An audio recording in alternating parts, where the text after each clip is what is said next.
ਸਤਨਾਮ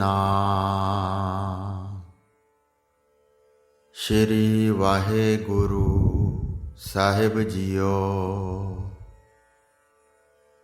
परम सन्मानियो गुरुरू गुरु खालसा साध संगत जी, वाहिगुरु जी का खालसा वाहिगुरु जी की फतेह। साध संगत जी, ये उस समय की गल है जदों तुर्क भारत विच सारे देव मंदिर ढाह ढेरी कर रहे सन। धर्म की हानि हो रही सी। शैतान शक्तियां उस तरह ही वध रही सन जिमें कदी पांडवां समय कौरव वधे सन। उस वेले द्रौपदी की निरादरी हुई सी, पर अज लखां द्रौपदियां दे चीर हरे जा रहे सन। लखां नगन करके परदेसां दीआं मंडियां विच वेचियां जा रही सन। वेद पूजा करन नहीं दित्ती जा रही सी। सारे पासे मलेश धर्म दा ही बोलबाला सी। सो सच्चे पातशाह धन श्री गुरु गोबिंद सिंह साहब जी महाराज नूं इस धरती उपर अवतार धारना पिया। उस समय सारे भारत के हिंदू ये कह रहे सन कि श्री कृष्ण महाराज जी ने अवतार धारिया है। उन्हां दा इशारा सच्चे पातशाह धन श्री गुरु गोबिंद सिंह साहब जी महाराज वाल सी। वो कह रहे सन कि उन्हां नूं पूजो ते सत्कार करो। मथुरा बिंद्रावन ਅਤੇ ਚੌਗਿਰਦੇ ਦੇ ਸਾਰੇ ਇਸਤਰੀ ਪੁਰਖਾਂ ਨੇ ਸਤਿਗੁਰੂ ਜੀ ਦੇ ਦਰਸ਼ਨ ਕੀਤੇ, ਕਾਰ ਭੇਟ ਚੜਾਈ ਤੇ 10 ਦਿਨ ਰੱਖਿਆ। ਇੱਕ ਵਾਰ ਸਾਰੇ ਬਿੰਦਰਾਵਨ ਦੀ ਧਰਤੀ ਮੌਲ ਉੱਠੀ। ਪ੍ਰਸੰਨਤਾ ਹੀ ਪ੍ਰਸੰਨਤਾ ਹਰ ਪਾਸੇ ਦਿਖਾਈ ਦੇਣ ਲੱਗੀ। ਮੰਦਰ ਦੇ ਟੱਲ ਆਪਣੇ ਆਪ ਖੜਕਣ ਲੱਗ ਪਏ। ਠੰਡੀਆਂ ਹਵਾਵਾਂ ਆਈਆਂ। ਲੋਕਾਂ ਨੂੰ ਚੰਗੇ ਸੁਪਨੇ ਆਏ। ਦੇਵ ਮੂਰਤੀਆਂ ਮਸਤੀ ਵਿੱਚ ਝੂਮੀਆਂ। लोगों ने अनेक गैर कुदरती घटनावां देखियां। ज्योतिषियां ने ज्योतिष लगा के कहा, यह धर्म की रक्षा करने वाला महापुरख प्रगटिया है। धर्म का झंडा उच्चा होवेगा, इसकी शक्ति वधेगी ते मलेश शक्ति घटेगी ते तीसरा पंथ चलेगा। मथुरा विच संतां संगतां ते गृहस्थी जियोड़ियां नूं दर्शन दे के डेरा अगे तुरिया। मथुरा तो सीधे रिवाड़ी नूं आ गए। रेवाड़ी तो अगे पंजाब शुरू हो गया। हौली हौली काफिला जिले अंबाले दे लखनौर नगर विच पहुँच गया।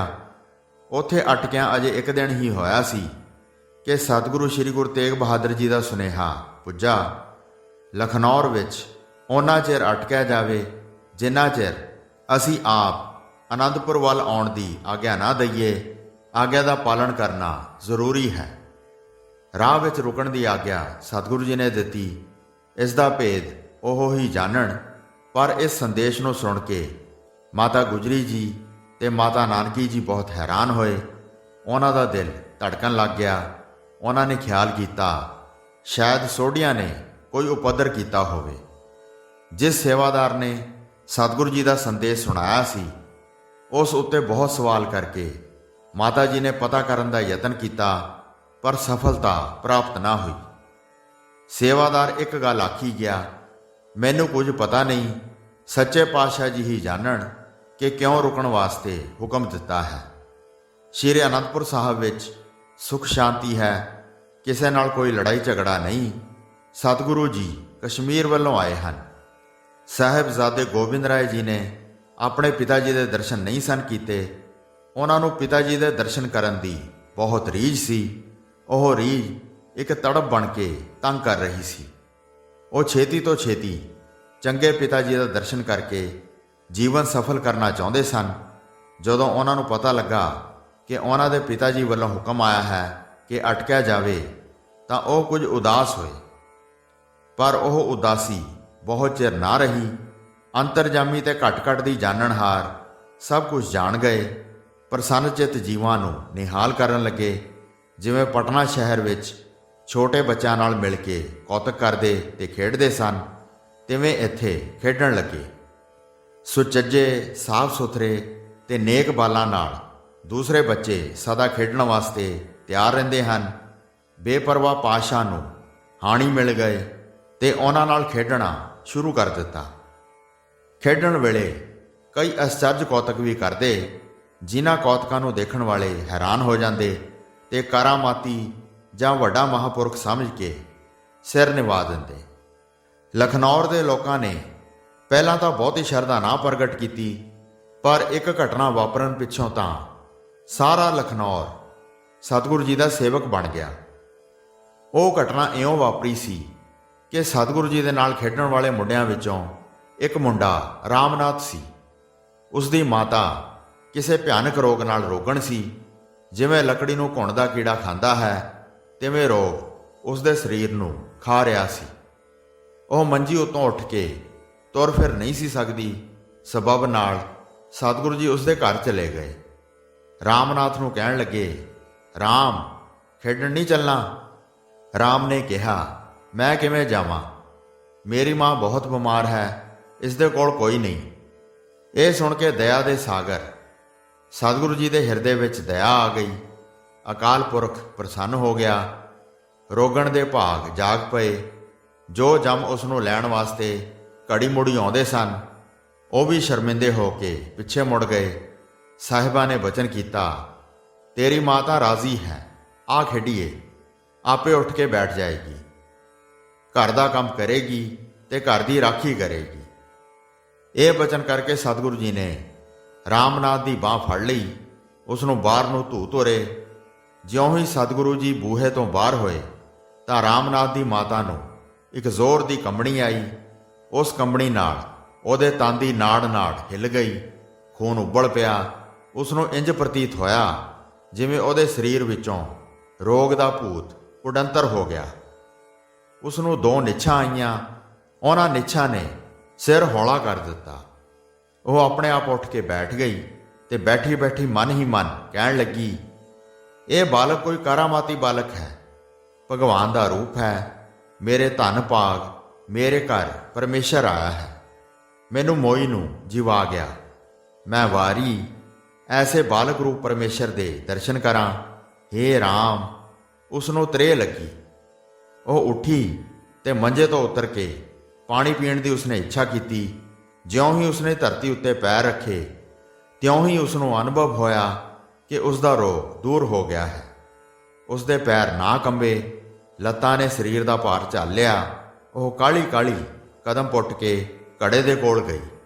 ਘੜੇ ਵਿੱਚੋਂ ਪਾਣੀ ਛੰਨੇ ਵਿੱਚ ਪਾਇਆ ਤੇ ਗੱਟ ਗੱਟ ਪੀ ਗਈ। ਪੂਰੇ ਸਾਲ ਪਿੱਛੋਂ ਉਸਨੇ ਆਪਣੇ ਹੱਥੀਂ ਪਾਣੀ ਪਾ ਕੇ ਪੀਤਾ ਸੀ। ਉਸ ਪਾਣੀ ਦੇ ਪੀਣ ਨਾਲ ਉਹਦੇ ਸਰੀਰ ਵਿੱਚ ਸ਼ਕਤੀ ਆ ਗਈ। ਉਹ ਪਾਣੀ ਕੀ ਸੀ? ਅੰਮ੍ਰਿਤ ਸੀ। ਪਾਣੀ ਨੂੰ ਪੀ ਕੇ ਉਸਨੇ ਅੰਗੜਾਈ ਲਈ। ਉਹਦੀਆਂ ਅੱਖਾਂ ਵਿੱਚ ਪੂਰੀ ਜੋਤਨਾ ਸੀ। ਉਹਨੇ ਘਰ ਦੀ ਹਰ ਇੱਕ ਵਸਤੂ ਵੱਲ ਧਿਆਨ ਨਾਲ ਦੇਖਿਆ। ਸਾਰੀਆਂ ਵਸਤੂਆਂ ਜੋ 2 ਘੜੀ ਪਹਿਲਾਂ ਉਸ ਨੂੰ ਡਰਾਉਣੀਆਂ ਲੱਗਦੀਆਂ ਸਨ, ਉਹ ਚੰਗੀਆਂ ਲੱਗੀਆਂ। ਘਰ ਪਿਆਰਾ ਲੱਗਾ ਤੇ ਨਵਾਂ ਜੀਵਨ ਪ੍ਰਾਪਤ ਹੋਇਆ। ਇਸਤਰੀ ਤੋਂ ਬਿਨਾਂ ਘਰ ਡਰਾਉਣਾ ਬਣ ਜਾਂਦਾ ਹੈ। ਕੋਈ ਸਫਾਈ ਨਹੀਂ ਕਰਦਾ, ਕੋਈ ਥਾਂ ਸਿਰ ਚੀਜ਼ਾਂ ਨਹੀਂ ਰੱਖਦਾ। ਉਸਨੇ ਝਾੜੂ ਫੜਿਆ, ਥਾਂ ਸਾਫ਼ ਕੀਤੀ। ਉਹ ਝਾੜੂ ਦੇ ਰਹੀ ਸੀ ਕਿ ਉਸ ਦੀ ਗੁਆਂਢਣ ਆ ਗਈ। ਉਸ ਨੂੰ ਝਾੜੂ ਦਿੰਦੀ ਦੇਖ ਕੇ ਬਹੁਤ ਹੈਰਾਨ ਹੋਈ। ਉਹ ਤਾਂ ਸਮਝਦੀ ਸੀ ਕਿ ਰਾਮਨਾਥ ਦੀ ਮਾਂ 2-4 ਦਿਨਾਂ ਦੀ ਪ੍ਰਾਹੁਣੀ ਹੈ, ਪਰ ਉਹ ਅਰੋਗ ਇਸਤਰੀਆਂ ਵਾਂਗ ਘਰ ਦੇ ਕੰਮਾਂ ਵਿੱਚ ਲੱਗੀ ਦੇਖ ਕੇ ਉਸ ਦੇ ਪੈਰਾਂ ਹੇਠੋਂ ਧਰਤੀ ਨਿਕਲ ਗਈ। ਉਸਨੇ ਕਾਹਲੀ ਨਾਲ ਪੁੱਛਿਆ, ਸੀਤਾ, ਨੀ ਸੀਤਾ, ਤੂੰ ਰਾਜੀ ਹੋ ਗਈ? ਤੈਨੂੰ ਕੌਣ ਵੈਦ ਮਿਲਿਆ?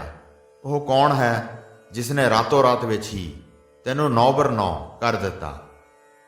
ਇੱਕ ਭਗਵਾਨ ਦੀ ਕਿਰਪਾ ਹੈ। ਉਸ ਦੀ ਨਜ਼ਰ ਸਵੱਲੀ ਹੋਈ ਹੈ। ਰਾਮਨਾਥ ਦੀ ਮਾਤਾ ਸੀਤਾ ਨੇ ਉੱਤਰ ਦਿੱਤਾ। ਗਵਾਂਢਣ ਦੇ ਬਹੁਤ ਸਾਰਾ ਪੁੱਛਣ ਤੇ ਉਸਨੇ ਸਤਿਗੁਰੂ ਜੀ ਦੇ ਬਚਨ ਕਰਨ ਦੀ ਕਥਾ ਸੁਣਾ ਦਿੱਤੀ। ਅੰਤ ਵਿੱਚ ਕਿਹਾ, ਬਸ ਉਹਨਾਂ ਦੇ ਜਾਣ ਪਿੱਛੋਂ ਮੇਰਾ ਰੋਗ ਦੂਰ ਹੋ ਗਿਆ ਹੈ। ਉਹ ਜ਼ਰੂਰ ਪਰਮਾਤਮਾ ਦਾ ਰੂਪ ਹਨ, ਕੋਈ ਅਵਤਾਰ ਹਨ। ਗਵਾਂਢਣ ਉਹਦੇ ਘਰੋਂ ਨਿਕਲ ਤੁਰੀ ਤੇ ਉਸਨੇ ਗਲੀ ਮੁਹੱਲੇ ਵਿੱਚ ਫਿਰ ਕੇ ਸਾਰੀਆਂ ਇਸਤਰੀਆਂ ਨੂੰ ਦੱਸ ਦਿੱਤਾ ਸੀ ਕਿ ਸੀਤਾ ਦੇ ਸਾਰੇ ਰੋਗ ਕੱਟੇ ਗਏ, ਕੱਟੇ ਵੀ ਪਲ ਵਿੱਚ ਹੀ ਗਏ ਹਨ। ਬਿਨਾਂ ਕਿਸੇ ਦਵਾ ਦਾਰੂ ਦੇ ਸਤਿਗੁਰੂ ਗੋਬਿੰਦ ਰਾਏ ਇਕਬਾਲ ਆਇਆ ਹੈ। ਉਸਨੇ ਬਚਨ ਕੀਤਾ ਤਾਂ ਰਾਜ਼ੀ ਹੋ ਗਈ। ਉਹ ਰਿੱਧੀਆਂ ਸਿੱਧੀਆਂ ਦਾ ਮਾਲਕ ਹੈ। ਉਹ ਜਿਸ ਵੱਲ ਦਇਆ ਦ੍ਰਿਸ਼ਟੀ ਕਰੇ ਉਹ ਹੀ ਤਰ ਜਾਂਦਾ ਹੈ। ਆਓ ਦੇਖੋ ਸੀਤਾ ਨੂੰ, ਉਹ ਕਿੰਨੀ ਪ੍ਰਸੰਨ ਤੇ ਸ਼ਕਤੀਵਾਨ ਹੈ। ਉਸਨੇ ਲੋਕਾਂ ਨੂੰ ਇਹ ਵੀ ਕਿਹਾ, ਆਓ ਬਾਲ ਰੂਪ ਭਗਵਾਨ ਅਵਤਾਰ ਦੇ ਵੀ ਦਰਸ਼ਨ ਕਰੀਏ।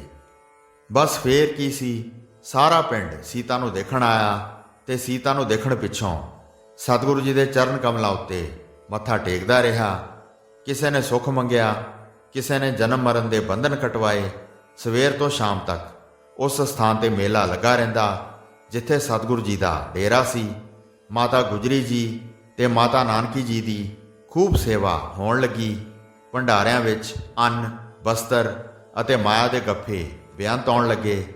ਮਾਮਾ ਕਿਰਪਾਲ ਚੰਦ ਜੀ ਤੇ ਹੋਰ ਸੇਵਕ ਖੁੱਲ੍ਹੇ ਦਿਲ ਨਾਲ ਗੁਰੂ ਕਾ ਲੰਗਰ ਚਲਾ ਕੇ ਆਏ ਗਏ ਦਾ ਸਤਿਕਾਰ ਕਰਨ ਲੱਗੇ। ਰਾਮਨਾਥ ਤੇ ਉਸਦੀ ਮਾਤਾ ਸੀਤਾ ਤਾਂ ਹੋ ਹੀ ਗੁਰੂ ਘਰ ਦੇ ਗਏ। ਸੀਤਾ ਦੀ ਤਾਂ ਜ਼ੁਬਾਨ ਸਵਾਸ ਵਾਹਿਗੁਰੂ ਵਾਹਿਗੁਰੂ ਵਾਹਿਗੁਰੂ ਵਾਹਿਗੁਰੂ ਤੇ ਧੰਨ ਸਤਿਗੁਰੂ ਦਾ ਜਾਪ ਕਰਦੀ ਸੀ। ਸੋ ਸਾਧ ਸੰਗਤ ਜੀ, ਇਸ ਪ੍ਰਕਾਰ ਸੱਚੇ ਪਾਤਸ਼ਾਹ ਧੰਨ ਸ਼੍ਰੀ ਗੁਰੂ ਗੋਬਿੰਦ ਸਿੰਘ ਸਾਹਿਬ ਜੀ ਨੇ ਲਖਨੌਰ ਸਾਹਿਬ ਵਿੱਚ ਪੁੱਜ ਕੇ ਸੰਗਤਾਂ ਨੂੰ ਤਾਰਿਆ ਤੇ ਉਹਨਾਂ ਦੀਆਂ ਮਨੋਕਾਮਨਾਵਾਂ ਪੂਰਨ ਕੀਤੀਆਂ। ਲਖਨੌਰ ਸਾਹਿਬ ਵਿੱਚ ਬਹੁਤ ਹੀ ਸੁੰਦਰ ਗੁਰਦੁਆਰਾ ਸੁਸ਼ੋਭਿਤ ਹੈ, ਜੋ ਕਿ ਅੰਬਾਲਾ ਸ਼ਹਿਰ ਤੋਂ ਤਕਰੀਬਨ 15-20 ਕਿਲੋਮੀਟਰ ਦੀ ਦੂਰੀ ਤੇ ਹੈ। ਲੱਖਾਂ ਹੀ ਸੰਗਤਾਂ ਜਾ ਕੇ ਗੁਰੂ ਜੀ ਦੀਆਂ ਖੁਸ਼ੀਆਂ ਪ੍ਰਾਪਤ ਕਰਦੀਆਂ ਹਨ। ਹੋਈਆਂ ਭੁੱਲਾਂ ਚੁੱਕਾਂ ਦੀ ਖਿਮਾ ਬਖਸ਼ਣੀ ਜੀ। ਦਾਸ ਨੂੰ ਆਗਿਆ ਦਿਓ। ਵਾਹਿਗੁਰੂ ਜੀ ਕਾ ਖਾਲਸਾ, ਵਾਹਿਗੁਰੂ ਜੀ ਕੀ ਫਤਿਹ।